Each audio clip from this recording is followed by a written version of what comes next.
पीले दांत वाली बहू। रंजना कभी ब्रश नहीं करती थी। उसे कितनी बार उसके माँ बाप ने डांटा, लेकिन उसका कोई असर उस पर होता ही नहीं था, जिस कारण से उसके दांत पीले पीले हो जाते हैं। शादी के बाद अरे बहू, वैसे तो तुझ में कोई कमी नहीं है, पर तेरे दांत दांत इतने पीले कैसे हैं बेटा? कैसे मतलब? कोई सर्जरी थोड़ी ना कराइए। वो तो क्या नाम, मैं ब्रश नहीं करती थी तो पीले हो गए। अब क्या करूं? आप कहें तो लाल करवा लूं या फिर काले? यार ये क्या है, क्यों माँ से लड़ रही हो? लड़ रही हूँ? अरे मैं लड़ रही हूँ या ये बोल रही है कि दांत पीले हैं, पीले। अरे तपस्या थोड़ी ना की है इन्हें पीले करने के लिए। बकायदा ब्रश नहीं किया है 20 साल तक, तब जाकर। छी, कैसी बात कर रही हो? ये उस वक्त तो पीले नहीं थे जब हम लोग तुम्हें देखने आए थे। अरे तब साफ करवा लिया होगा डेंटिस्ट के पास जाकर। अब देखो कैसे पीले पीले लग रहे हैं। रंजना सास की तरफ गुस्से से देखती है।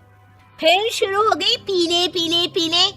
अरे पीले तो तब भी थे जब मेरे हाथ का रसगुल्ला उड़ा उड़ा कर खा रही थी और बोल रही थी, लड़की नहीं गुणों का खजाना दे रहे भाई साहब आप। खैर, अब वो लोग करते भी तो क्या करते, पीले दांत वाली बहू पल्ले पड़ी थी तो झेलना तो था ही।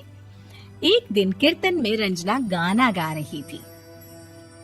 अरे कमला बहन, माँ का द्वार है, यहाँ तो सब शुद्ध होकर आते हैं, फिर अपनी बहू को ब्रश भी नहीं करवाती तुम। दूर से पीले पीले दांत भक्ति में बाधा उत्पन्न कर रहे हैं। अरे कोई 2 साल के बच्ची थोड़ी ना लेकर आई हूँ मैं बहू बनाकर। अच्छी खासी लड़की है, अरे कैसे करवाऊं ब्रश? ये तो उसे खुद करना चाहिए ना। अब माँ बाप तो इसके जैसे तैसे निपटा दिए, ये नहीं सोचा कि सास कैसे संभालेगी। सास बहू को लेकर घर आ जाती है, लेकिन सोच लेती है कि अब इसे लेकर कहीं नहीं जाएगी। अगले रोज बहू कहती है, अरे क्या हो गया, मंदिर नहीं जाना क्या? कीर्तन का वक्त हो रहा है। मेरी मधुर वाणी से कान्हा जी जागते हैं और सोते हैं। आप तो जानती है ना उनकी भक्ति में कितना मन लगता है मेरा। वो क्या है ना, तबीयत ठीक नहीं लग रही है मेरी, आराम करूंगी मैं। तबीयत ठीक नहीं लग रही? अभी तो मिथुन के गाने पर नाच रही थी आप, और अब बोल रही है कि तबीयत ठीक नहीं लग रही। अरे भक्ति में मन लगा लो सासू माँ, ऊपर जाना है, क्या मुंह दिखाओगी आप? हाँ? सास को बहू की बात पर गुस्सा आ जाता है। मैं क्या मुंह दिखाऊंगी, इसकी चिंता तो ना कर, समझी? अपने मुंह की चिंता कर, जो ये पीले पीले दांत लेकर हर जगह पहुंच जाती है। पता है लोग कितना मजाक बनाते हैं। ना जी ना, मैं नहीं जाना कहीं तेरे साथ। तो ये बात है। कोई ना, मत जाओ, मैं अपने कमरे में ही बैठकर भक्ति कर लूंगी। ऊपर वाला दांत थोड़ी ना देखता है, मन देखता है, भावना देखता है।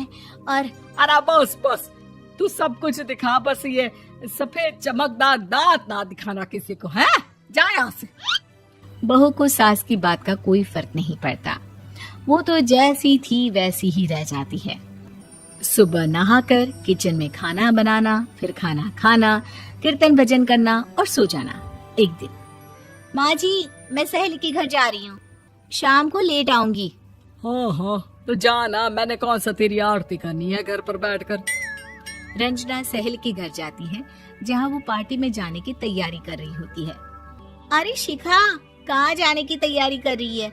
मैं गलत वक्त पर आ गई क्या? अरे नहीं यार, उल्टा सही वक्त पर आ गया। मैंने ये साड़ी और ज्वेलरी निकाली है यार, शाम को इनके ऑफिस की एक पार्टी में जाना है। बताना कैसा लग रहा है ये सब? नहीं यार, इस ड्रेस के साथ तो वो वाली ज्वेलरी अच्छी लगेगी। हाँ हाँ सही बोल रही है, मैंने ध्यान ही नहीं दिया। वैसे तो हमेशा से मस्त फैशन सेंस रखती है। तो बड़ा जाती होगी ना पति के साथ पार्टी में। रंजना कुछ नहीं बोलती, बस सोचती है कि यार काश ये बात सही हो जाती, पर मैं क्यों नहीं जाती पार्टी में? क्या इन लोगों की कोई पार्टी होती नहीं होगी?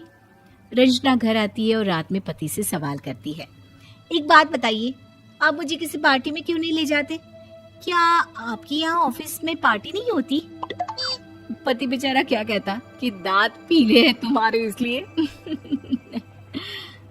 अरे कोई पार्टी होती नहीं हम लोगों के ऑफिस में, तो कहाँ से लेकर जाऊं? और मार्केट, मॉल, कहीं वीकेंड घूमना, कहीं तो। अरे यार, सारे हफ्ते में एक छुट्टी मिलती है, तो सोचता हूँ कि आराम ही कर लूं। क्यों? रंजना मन मार के रह जाती है। पहले कभी सास के साथ मंदिर जाया करती थी, लेकिन वो भी सास ने ले जाना बंद कर दिया।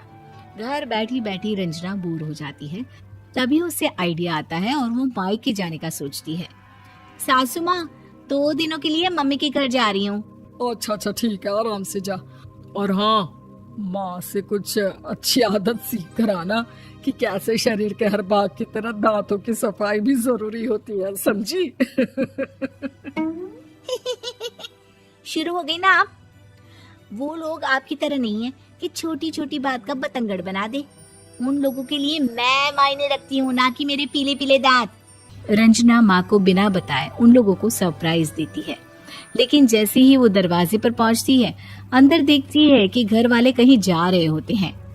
अब माँ, काश रंजना दीदी के दांतों वाली प्रॉब्लम नहीं होती, तो वो भी हम लोगों के साथ चलती ना बुआ जी की बेटी की शादी में।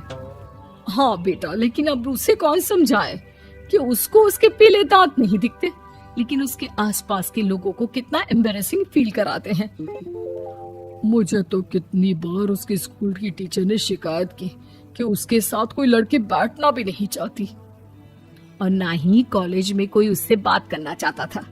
लेकिन पता नहीं क्यों उसे ये बात समझ में ही नहीं आती। कोई कमी नहीं है उस लड़की में, बस यही कि दांत पीले हैं। वो तो भला हो जीजा जी और उनकी माँ का, जो दीदी को जैसी है वैसे ही रखा हुआ है। रंजना को अपने घर वालों की बात सुनकर बहुत दुख होता है। वो सोचती है कि वो क्या करे, लेकिन फिर वो सीधा डेंटिस्ट के पास जाती है, अपने दांत चमकाती है और कसम खाती है कि वो रोज ब्रश करेगी। अरे क्या हो गया? तुम तो 2 दिनों के लिए गई थी ना, पर कोई ना, अच्छा है, चलो आ गई तो। रंजना सास के सामने आकर खड़ी हो जाती है और पूरी स्माइल करती है, उसके चमकदार दांतों को दिखाती हुई। हैं? चले मंदिर? माँ, मुझे माफ कर दीजिए, मैंने आप लोगों को बहुत एम्बैरेसिंग फील करवाया। मैं आज से रोज ब्रश करूंगी।